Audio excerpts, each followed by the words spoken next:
Olá pessoal do Café com a Palavra, tudo bem com vocês? Olha só, eu estou com sono.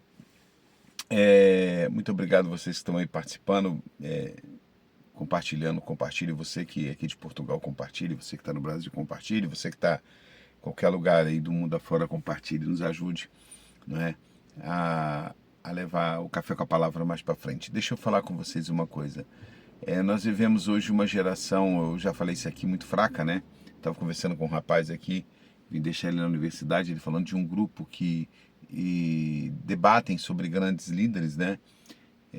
Gandhi, sei lá, esses Mandela e etc. E debate sobre os grandes líderes, né? A gente estava batendo um papo aqui e nosso assunto chegou numa situação nós estamos vivendo hoje uma geração que não sabe ouvir não, uma geração fraca, muito fraca. E eu estava explicando para ele, é uma geração que não está sendo preparado para a vida, ou seja, não está sendo preparado para as lutas lá fora. Vive numa bolha, numa internet, no celular, nas redes sociais, dentro de casa estão super protegidos, não, os pais não dizem não, então não estão sendo preparados para a vida. É por isso que muitos adolescentes, ao encarar um problema, jovens encarar um problema que poderia ser resolvido através assim, tivesse tido um preparo, acabam muitos até tirando a própria vida, né? Eu estava lendo aqui em Atos, no capítulo 5, no versículos 40, 41, 42, os apóstolos foram muito perseguidos no começo, né? Nós estamos falando aqui deles serem presos, serem confrontados, serem chicoteados, etc. Né? E depois de um desses contratempos todos que foi de perseguição, no versículo 40, deixa eu ver aqui. Assim, depois que eles concordaram, que aqueles líderes concordaram com Gamaliel, que a gente falou no café passado, que falou, ó, deixa esse pessoal, se isso aí não for de Deus, não vai prosperar, se for, vocês vão estar lutando contra Deus. E aí, em seguida, esses líderes fizeram o seguinte, no versículo 40 do capítulo 5 de Atos, e concordaram com ele, com quem? Com Gamaliel. Tendo chamado os apóstolos, certo? Açoitaram-nos, quer dizer, chicotearam os apóstolos e mandaram que não falasse o nome de Jesus e deixaram ir embora.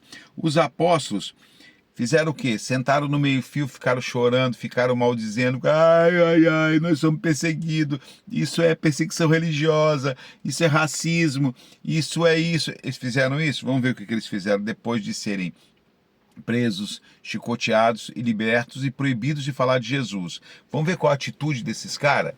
Foi uma atitude politicamente correta de pedir seus direitos, disso, aquilo, outro, aquela coisa, essa coisa que a gente vê muito hoje, essa coisa muito, sei lá, muito frouxa hoje.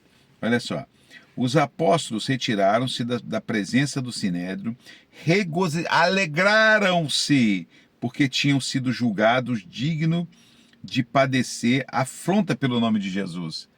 Os caras se achou o máximo, cara, nós fomos dignos de sofrer afrontas por Jesus, cara. Certo? E todos os dias no templo, nas casas, não cessavam de ensinar e anunciar Jesus Cristo. Ou seja, apanharam, foram presos, ficaram felizes por sofrer por Cristo. Isso não é masoquismo, não. Isso é um nível de relação com Deus, relação de espiritual com Deus que essa nossa geração agora não consegue entender, não. Porque a geração de agora eu vou no Ministério Público dizer que eu estou sofrendo perseguição religiosa, eu fui preso, eu fui torturado, eu quero a comissão da tortura a meu favor e não sei o que lá, e pererê, pererê, certo? Esses caras não, cara, esses caras se alegraram pelo fato de terem sofrido por pregar o nome de Jesus. Hoje em dia, em muitos lugares do mundo, é porque a maioria das pessoas que estão me ouvindo não sabe, mas se você pesquisar portas abertas, perseguição, cristãos perseguidos no mundo, você vai ver que existe milhões de cristãos sendo perseguidos, presos, açoitados, mortos em diversos lugares do mundo, só por crer em Cristo. Certo? Aí nós vivemos numa sociedade livre que nós podemos falar de Jesus e nós não falamos, nós não vivemos, nós não testemunhamos e nós não falamos. Nós queremos ser politicamente corretos. Não, no meu trabalho é meu trabalho, na minha faculdade é minha faculdade, no dia a dia é o dia a dia. Negócio de religião, domingo eu vou na minha igreja, ouço a pregação, ouço a missa, ou seja lá o que for, e não misturo as coisas, certo? Esses caras não. Apanham, mas continuam falando de Jesus. São presos, mas continuam falando de Jesus. Todos foram mortos, decapitados, a espada e diversos tipos de tortura, mas continuaram, e os que vieram após eles falando, e até hoje, 2000 anos depois, continuamos falando de Jesus. Agora é o seguinte, eu aprendo com esses caras aqui, ó. Tem que ser cristão raiz.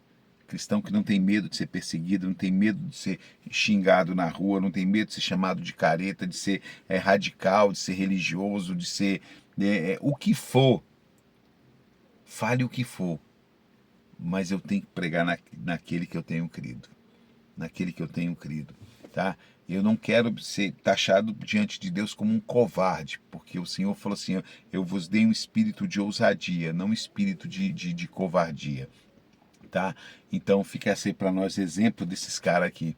Tá? Hoje é uma frescurada, é uma geração mole, uma geração frufru que dá medo, né? Mas vamos lá, vamos para cima. Você é um cristão raiz?